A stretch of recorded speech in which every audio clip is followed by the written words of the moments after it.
Good afternoon, and let me once again welcome all of you to New York.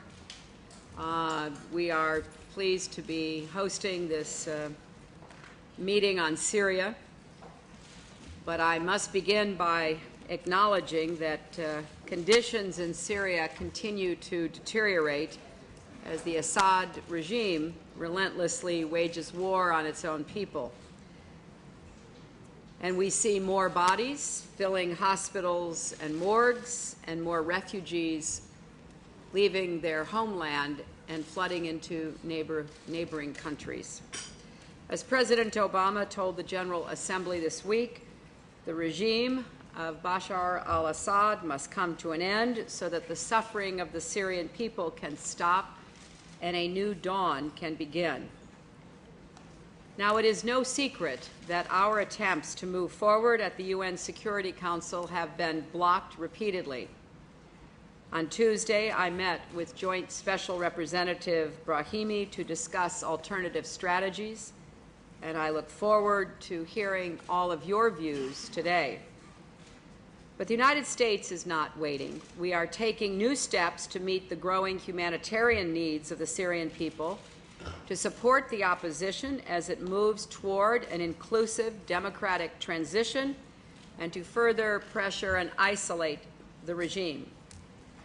First, today I am announcing an additional $30 million to help get food, water, blankets, and critical medical services to people suffering under the relentless assaults, based on need, regardless of political affiliation.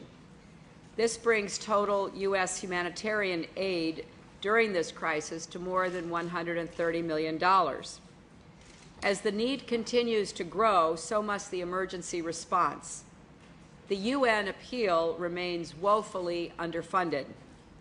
All of us in the international community have to step up, and I repeat our urgent call for all parties to ensure that humanitarian aid reaches those in need, to uphold international law, and particularly to protect medical facilities and personnel. Second, today I am also announcing an additional $15 million to support Syrian civilian opposition groups, bringing our total support to the unarmed opposition to almost $45 million. That translates into more than 1,100 sets of communications equipment, including satellite-linked computers, telephones, and cameras, as well as training for more than 1,000 activists, students, and independent journalists. We are working to help them strengthen their networks, avoid regime persecution, and document human rights abuses. As more parts of Syria's control slips from the regime to the opposition, we're supporting civilian opposition groups as they begin providing essential services, reopening schools, rebuilding homes, and the other necessities of life. Dedicated civil servants are working to preserve the institutions of the Syrian state while freeing them from the regime's corrupt influence. In these places, we are seeing the emergence of a free Syria, and the United States is directing our efforts to support those brave Syrians who are laying the groundwork for a democratic transition from the ground up.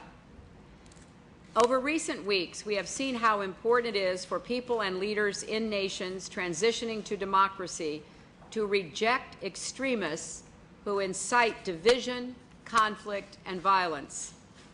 In Syria, a country that is home to a variety of religious and ethnic communities, this is especially important. We know the regime will do everything it can to pit communities against each other, and that extremists will be eager to exploit tensions and impose their own brutal ideology. So the opposition and civil society will have to be especially vigilant against this threat and reassure minorities they will be safe in a post-Assad Syria. It is encouraging to see some progress toward greater opposition unity, but we all know there is more work to be done. the United States supports the efforts of the Opposition Follow-Up Committee to build consensus around the transition plan agreed to in Cairo this summer. I understand there will be a meeting in Doha to continue the work of making the opposition stronger and more cohesive. And we look forward to hearing from representatives of several of the opposition groups about how they are moving forward. The United States is also ratcheting up pressure on the Assad regime and deepening its isolation. 2 weeks ago in Morocco, the United States joined with many of you to pledge more than $3 million in new support for the Syria Justice and Accountability Center and its efforts to document human rights violations inside Syria. And let me be clear, human rights abuses cannot be tolerated no matter who commits them. At the recent meeting of the Sanctions Working Group in The Hague, we reiterated our call for governments, private financial institutions, and businesses to do more to cut off the Assad regime from assets and income that funds its war machines. Those who continue doing business with entities and individuals associated with the regime risk being connected to sanctions violations, damaging their reputations and exposing them to other potential consequences.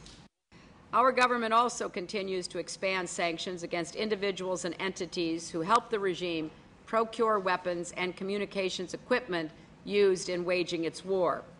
Our most recent measures target Hezbollah leaders, an arms company in Belarus that is supplying fuses for aerial bombs used against civilians, and senior figures in Syria's military. But let's be very frank here. The regime's most important lifeline is Iran. Last week, a senior Iranian official publicly acknowledged that members of the Iranian Revolutionary Guard Corps are operating inside Syria.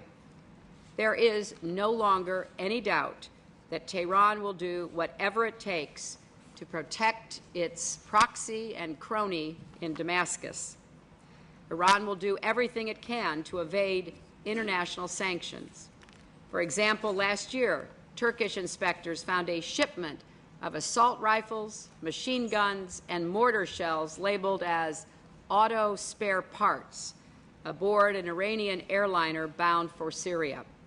So we are encouraged to hear that Iraq has announced it will begin random searches of Iranian aircraft en route to Syria, and we urge all of Syria's neighbors to take steps to prevent their territory or airspace from being used to fuel Assad's war.